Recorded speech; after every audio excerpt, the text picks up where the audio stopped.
ID. So we need 5 at the door. All right. All right, you're good. You go inside.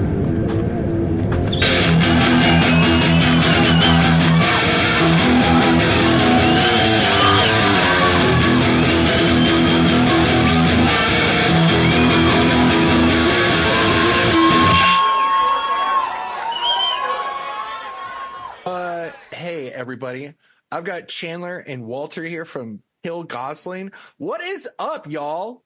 Yo, what's happening? I'm just excited to just talk with you. I've been listening to y'all's stuff. And first of all, I've got to ask, Kill Gosling, where did the name come from? I guess I'll give the real answer. I've kind of gotten into the mode of just telling people it's gibberish because I've gotten tired of answering it. But no, I used to have an old project that I did for like 8 years or something. That was called. It was referenced the word Gosling, not in the title of the project, but kind of in like a unofficial set, alternate title kind of thing. Interesting. And so like I don't know. I think when I first conceived the band, I was going through a lot of changes in life and like kind of like growing out of the person I was. So it was just kind of this idea of like encapsulating what was sort of the mission statement of the band in the early days, which was like killing your old self and moving forward from it. And that's so fucking sick. That's so sick. I think I resonate a lot with that. Do y'all find that spite is a pretty powerful energy source when it comes to writing? I think so, yeah. I was just thinking about this yesterday because I just started reading Neuromancer by William Gibson. And oh, yeah. That's sick. I need to do that. It's great so far, but in the foreword, he talks about how, I hope I don't kind of misquote this, but he's basically talking about how he wrote the novel because he was a huge fan of 40s sci-fi. And then in the 80s, he was looking at sort of the landscape of science fiction writing and was really not happy with what he was seeing and almost wrote it as like okay,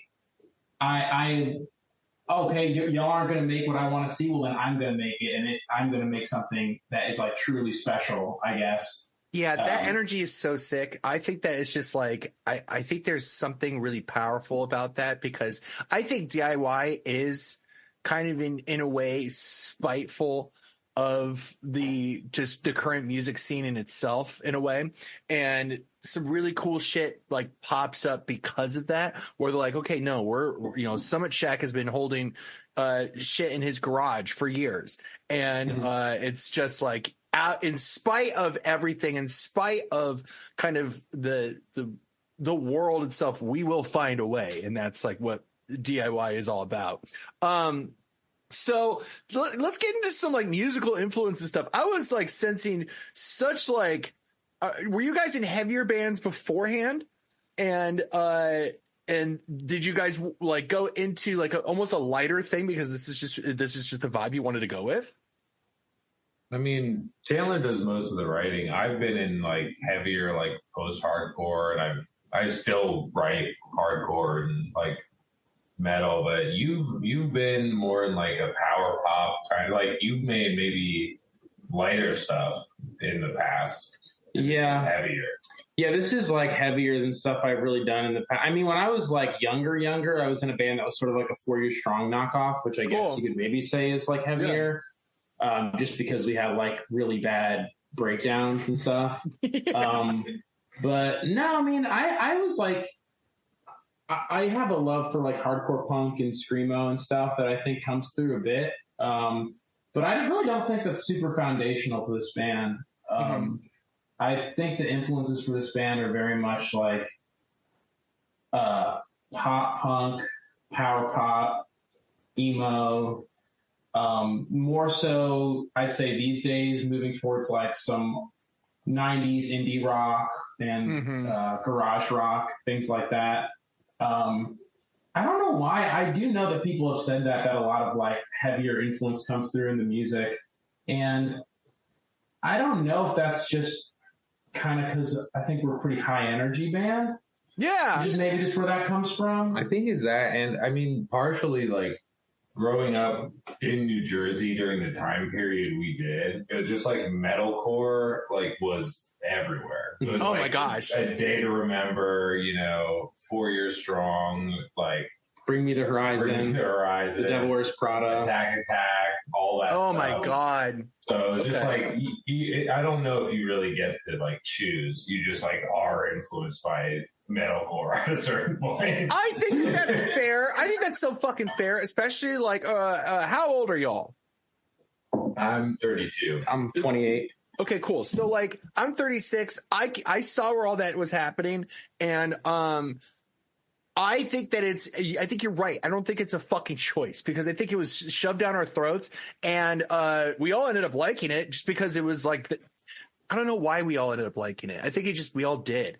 It was fresh. It was fresh. It was new. I think like I was just getting out of high school, and like all that stuff was like happening in the late 2000s.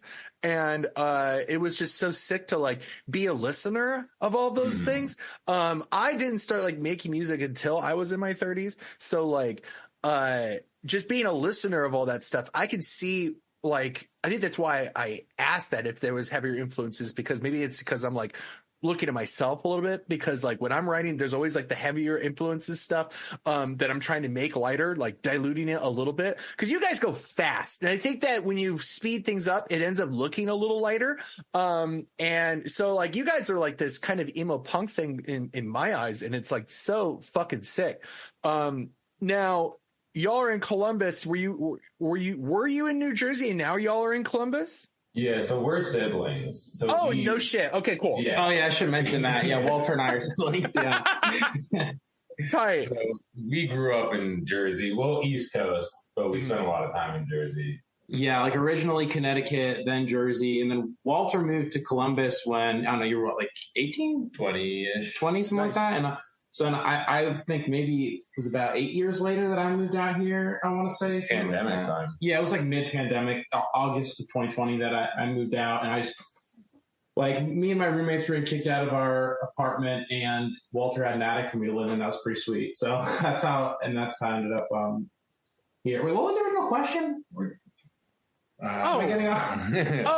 It was basically like, we were talking about like musical inspirations, and if you guys were in Columbus now. That was basically my question. Oh, okay, yeah. So yeah, I'm on track. Yeah, so I ended up in Columbus just like the pandemic shit.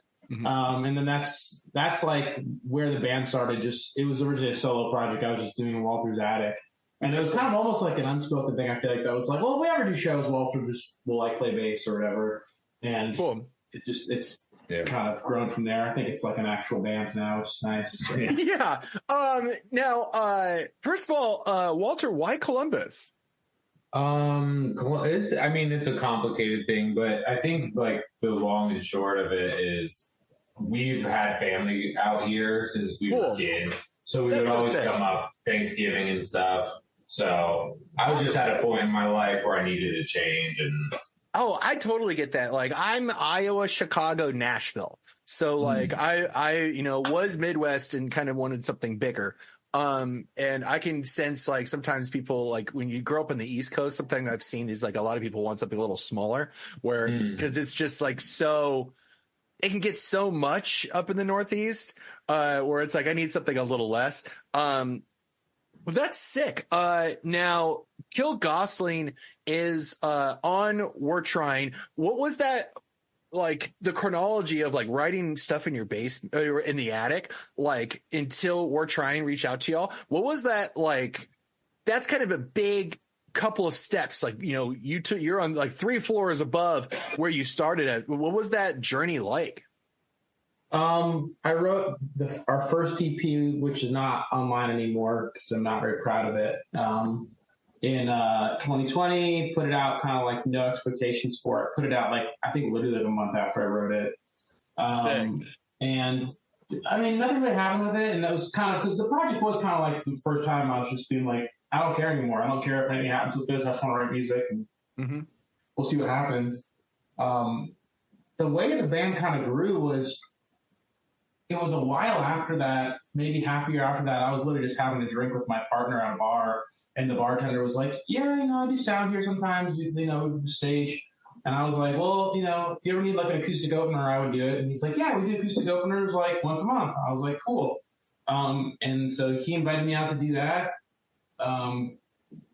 Gave me like a 45-minute slot. I didn't have that many songs. I wrote songs wrote songs that have never been played again. I don't remember, just for that show. Like, just literally like writing fucking random crap and just being like, and I played tons of covers and shit. And it went over like surprisingly well, I would say. I got asked back to do another one, like I think a month later. And I would say where it really like the connection happened that took us on the path we're on now is this guy, Josh Brown, who is a vocalist in a band called Salt here in Columbus and is also a local photographer, was at that show because a friend of his band was playing with us. Mm-hmm. And we didn't talk or anything that I remember, but I think he should like the music. He showed it to a few people. And through that, Marcus Simone, our original drummer, who I guess knew Josh, followed us and booked me for a couple shows acoustic and was like, hey, you know, if you ever want to do a live show, I'd play drums for you. And Marcus is a fantastic drummer. I already knew Walter played bass, so we started playing shows as a three-piece for a while.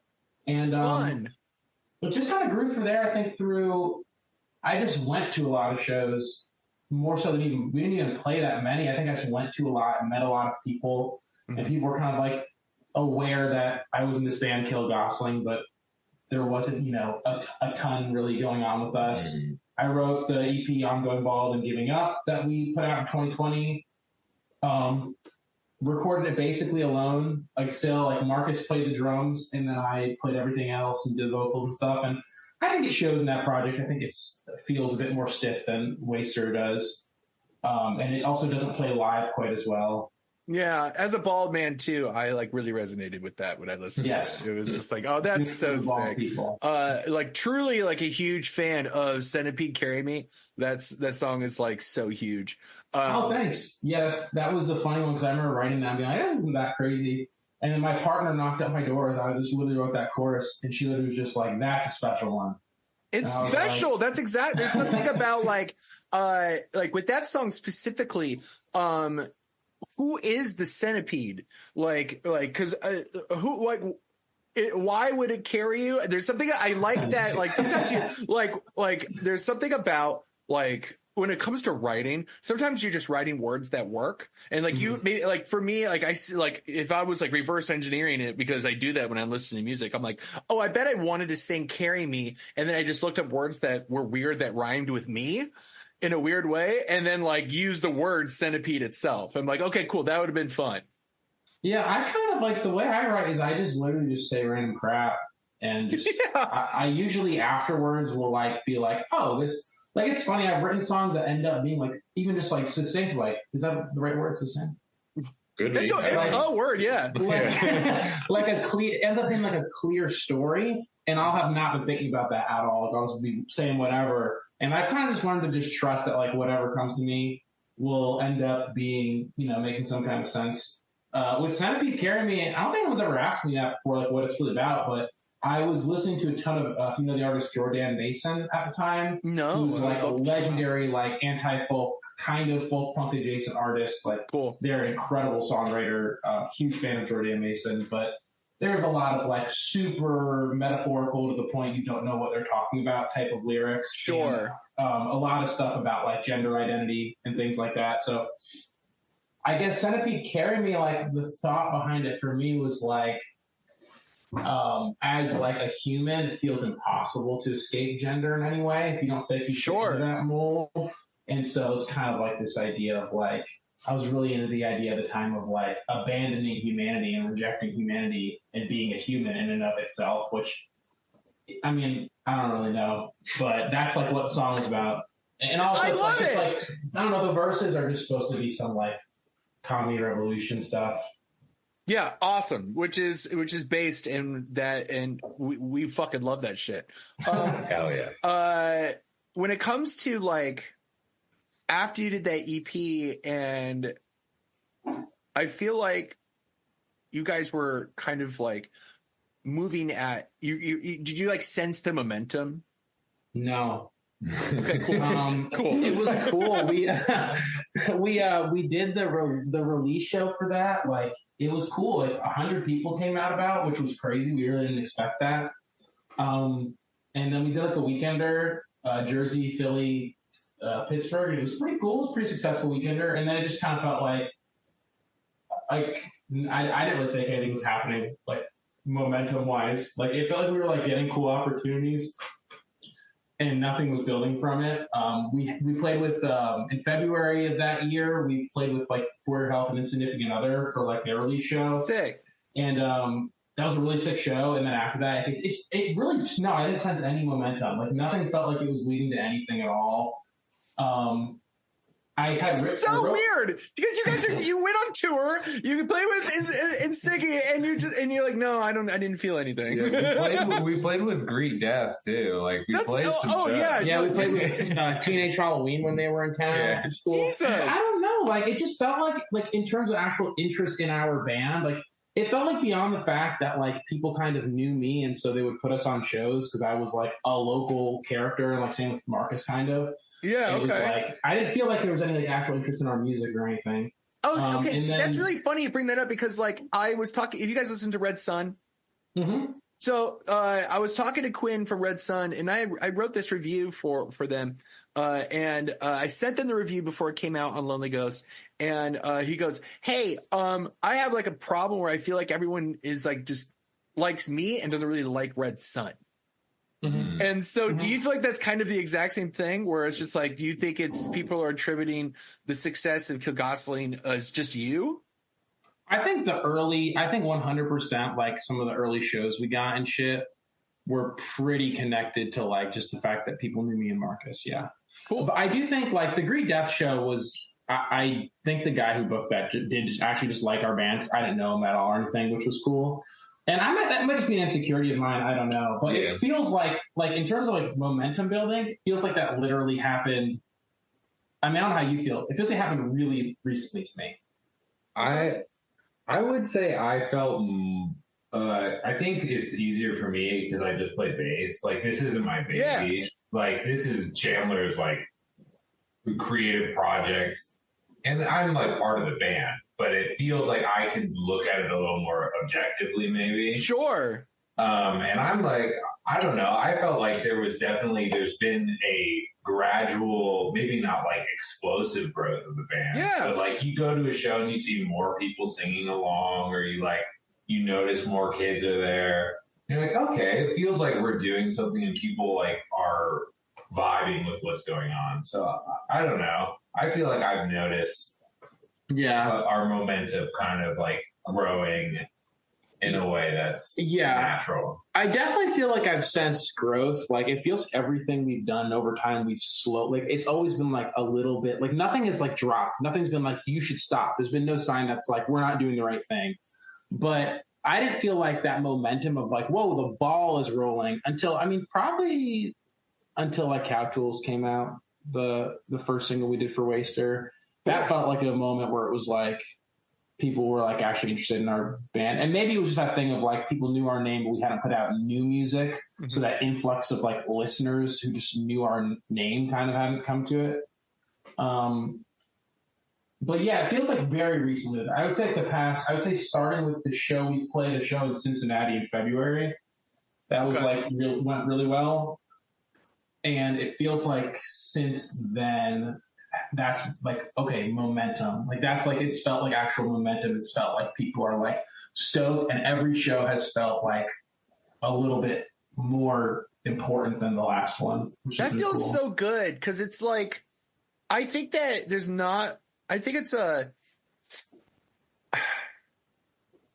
I like talking to bands during this stage because everything's a little exciting and everything's a little fucking nervous, right? So like it's like because everything is like when the treadmill starts moving, it's like I have to keep walking and I have to keep moving forward, and then when you sense that momentum, you sense that thing, you start putting like guardrails up of like what you can and can't do, or it's like now that you guys have felt the momentum, what do you think? Like, what is your like next year look like almost not like actually the stuff that you're going to be doing, but like, are you going to try for the LP? Are you going to try to do a big tour? Like, what are your goals now that you've felt the momentum?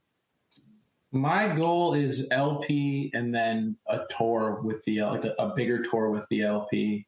Mm-hmm. We have like 2 songs that we've played as a band for the LP, which I'm pretty happy with. Mm-hmm.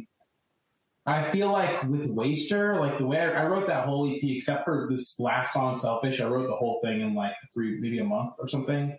Like I was just kind of in that pocket of, it's kind of this thing of like, I always felt like if I really wanted to, I could just write like a super poppy, really accessible record. Yeah. And sort of the idea with that was to make the most accessible, like not really recording wise, but songwriting and performance wise, the most pop-oriented and accessible thing I possibly could.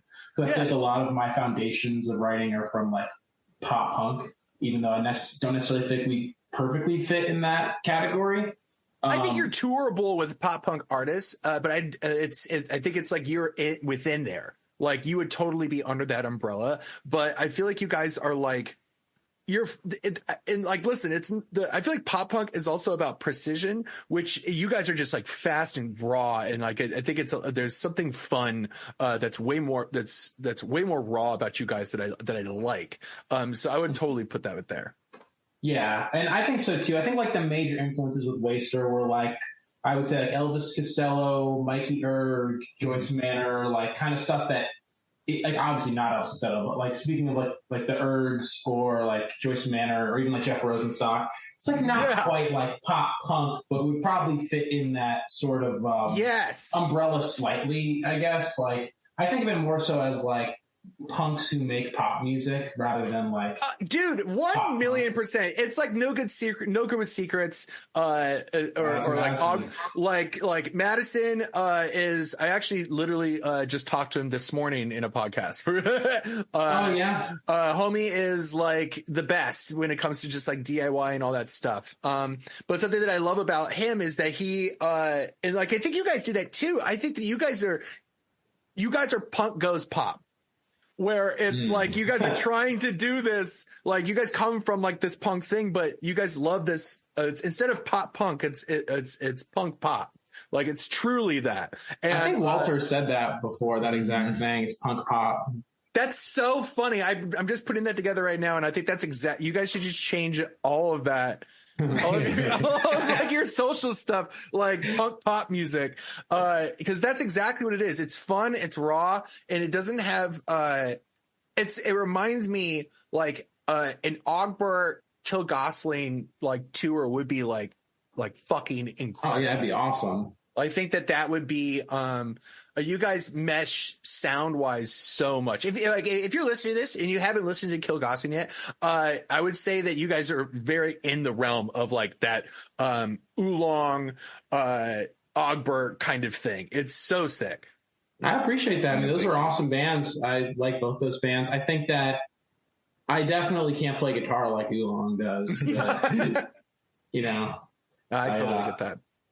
Yeah, I think our stuff is we make up for, you know, the tapping with raw passion. We don't have any tapping, but we're just passionate, you know. It's just the energy thing. There's like, do y'all record live?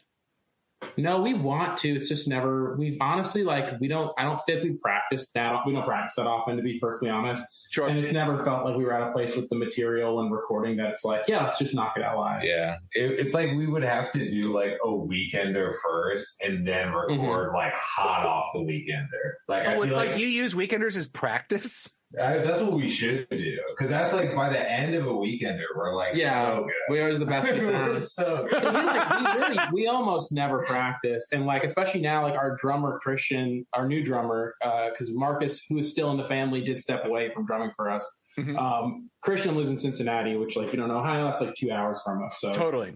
We really we practice. Christian will like come down like a little bit early, and we'll practice right before we play a show, or sometimes we just play without practicing. I mean, there's something to say about, like, again, that rawness of like, yeah, no, we all know the songs. Let's just fucking go. Well, we did that for a show when we hadn't played together in like almost 4 months, and we played without practicing, and it was like really good. We were just like, should we stop practicing? That was the Cincy show, wasn't it? Yeah, the Cincy show. Yeah. Yeah, I think there's I think practice and slash rehearsal slash whatever everyone calls it is kind of interesting because it's like I think that like you should know your part.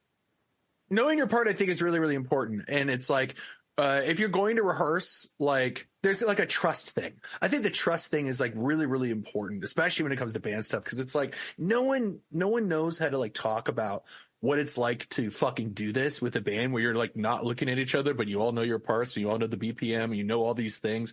So like I do, 95 does a rehearsal. We don't do it all the time. At least we try to like meet once a month just because it's nice to like fucking hang out at least and play through some shit. Mm-hmm. Right.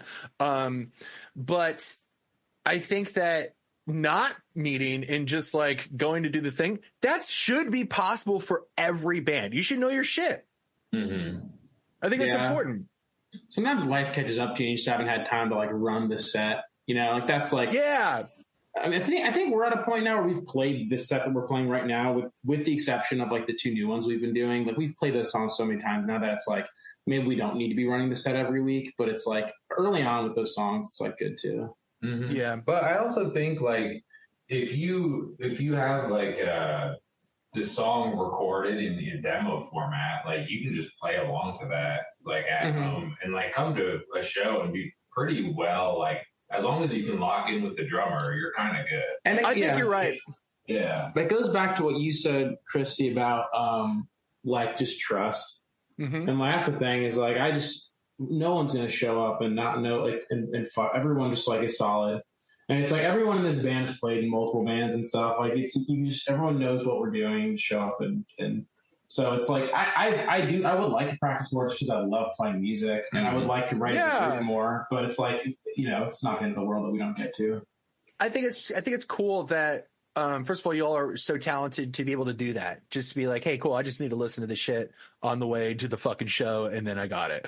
Like what Christian does. Yeah. Christian like I was like, let's learn this new song and like I'm like, you want to try? And Christian's like, yeah, I listened to it like 3 times on the way here. And then he'll just like knock it out perfect. Yeah. That's crazy. Yeah, he's That's awesome. crazy. I think I should start asking more bands about that because I think it would be interesting to find out what everyone's kind of like. It kind of just shows talent too, to be like, yeah, I can just listen to this and I'm basically staring at like my mental guitar and practicing, or someone's like, just listen to the drums and just like, and I think that it's really interesting to know that like, yeah, there are bands that don't fucking practice and just kill it every time. And so that's sick. Now this new record, this new thing you're putting out with We're Trying, tell me more about that. The record itself is 6 blazing hot and fresh. Let's tracks. fucking go. Like I said, it's just supposed to be really accessible. It's supposed to be the kind of thing that like, the goal is that I want is for people to listen to it and be bummed that it's over. That is like the goal. Awesome. So the sick. That's what a great ethos. It's really short. It's 6 songs. It is under 10 minutes long. And like what we're really going for with it is like for people to hear it. I mean, I initially wrote it because like I said, I wrote the ongoing Bald songs like not with the band at all in mind. And then we started playing them live, and it was like, oh shit, these are not fun to play live. They don't go over well live. Like, it just doesn't really work. Funny. There was tons of like horns and acoustic guitars and keys. And, like, we're playing as a 3-piece, so it just didn't really work. And so I was like, all right, I got to write new songs. And I just wrote the Waste EP like last January. Well, yeah, last January of 2023. And it was just really fun to play live, was like literally the whole point of it. And in terms of like a listening standpoint, it's just pop songs. Now you kind of have a fucking you're pretty fucking fast at writing songs, my guy. You've written how many songs in the last 3 years for this project? Oh, it's weird. Like I write a lot of songs, but I don't like that many of them. And I like I wrote the Waste EP, like most of it except for the last track, which is called Selfish. I wrote that whole thing in January. And then I literally didn't write a single other song for like until May. I wrote Selfish in May. Mm-hmm. And then after writing Selfish, I didn't write anything else until I think I wrote this song Pavement we've been doing. I wrote the first version of it, I want to say, in November, I want to say. So like I wasn't writing that many songs, and then I go through pockets where all of a sudden I'll write like 4. So like I had a little pocket last, I think it was like in January of this year, or maybe it was February, where I like wrote 4 songs. And then since then I haven't written anything. I'm very like that. It's very like quick pocket, write songs, and then I'll have nothing. Like I just completely blocked. So when the way that I write is the way I like to explain it is like I'm carving out one piece of stone until it's done. Would you say that you're writing like sheets of paper where it's like this one, here you guys go. Here's like these 4 songs I did. 2 of these songs we're throwing away. And you're just writing kind of a lot of songs, or do you work on one song until it's like done? With Waster, I didn't work on them hard at all.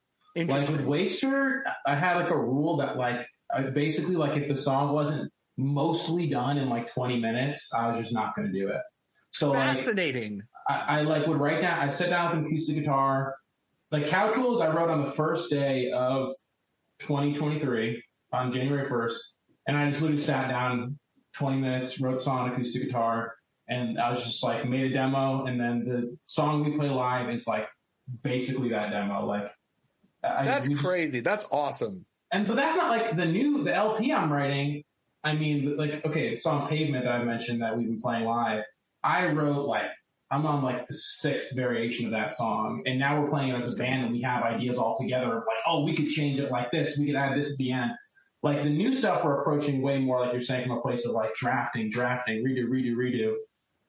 Whereas like with Waster, I wanted to get myself out of that headspace of like overthinking it and just be like, just write songs. And like, I always pick the best song on everything I write. The best one is always the one that wrote itself. That was effortless. Like Centipede Carry Me, the song that everybody really connects with, it seems the most. I wrote that. That's a 20-minute one. That was like, I just sat down, acoustic guitar, wrote it in like 20 minutes. And I was just like, all right, cool. It's done. And it didn't change that much. And that's kind of my idea with the Waster EP was like, however long it ends up being, if it's an LP, if it's an EP, whatever, I'm just going to put out a collection. I want to do only songs that were like that. Yeah. And so that's like what the whole thing is. They're all just those ones that write themselves that you don't think that hard about. I love that. All right, I'm going to kind of change gears really quick and do the thing that I do with on every podcast. What are y'all's day jobs? I'm a software dev. So okay, front end or back end? The stuff I do is like really specific to the company I work at, but I would say it's more front end for sure. Okay, cool, sick. Yeah. I was a software dev, but I got laid off, so I'm unemployed.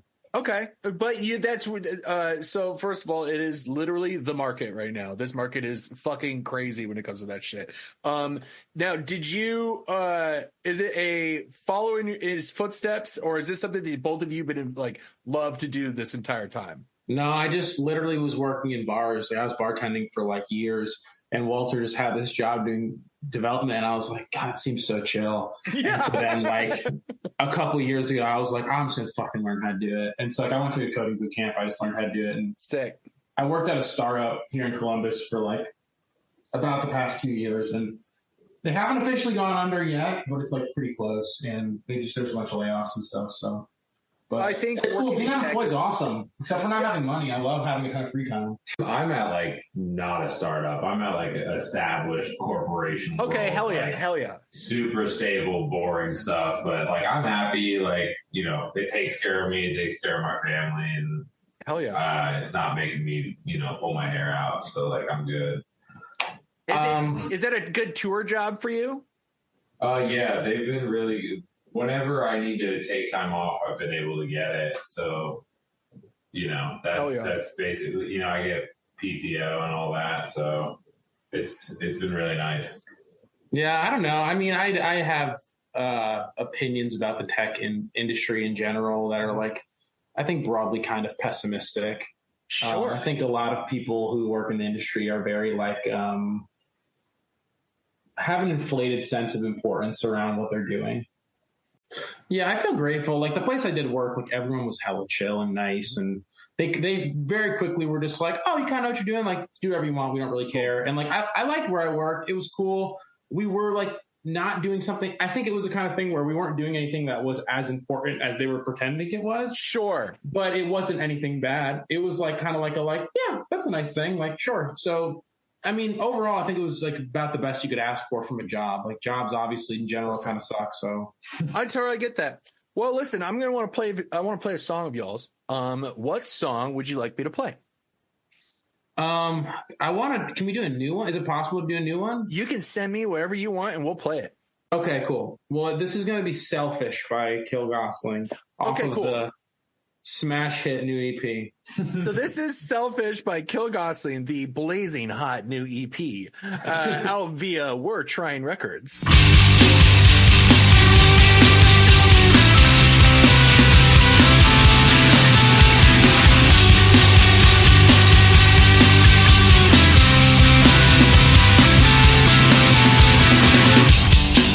I know you're tired of his gaze,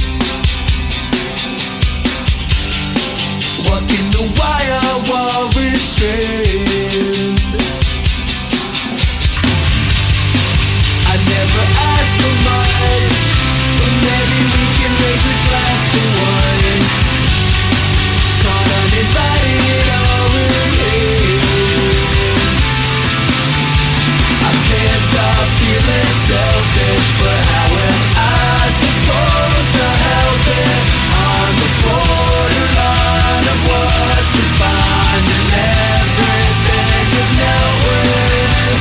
I can't stop feeling selfish, but how am I supposed to help it? And then the weight of your last name,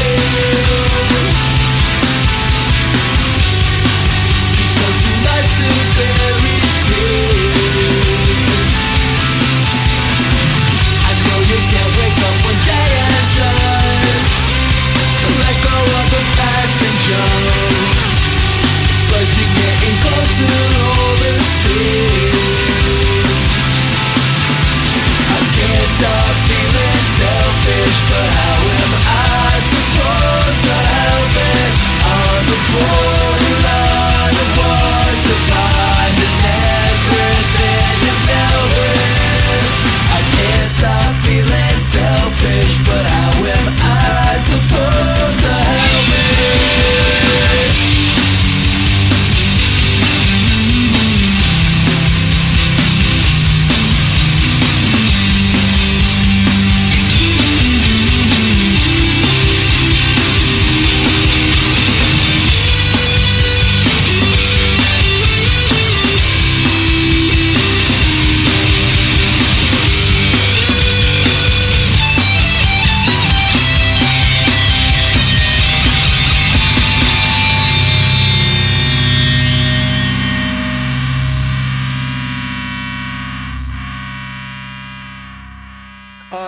Okay, cool. That was sick. Thank y'all for fucking coming. And like, I'm sorry that we couldn't do it yesterday. I'm glad we get to do it today with both of y'all. This was super great. And I'm actually going to be in Columbus on June 8th. So would love to fucking see you guys. Hell yeah. So absolutely. Just have a good rest of your day and have a good one. Yeah, you as well. Take it easy, y'all. Take care. Peace.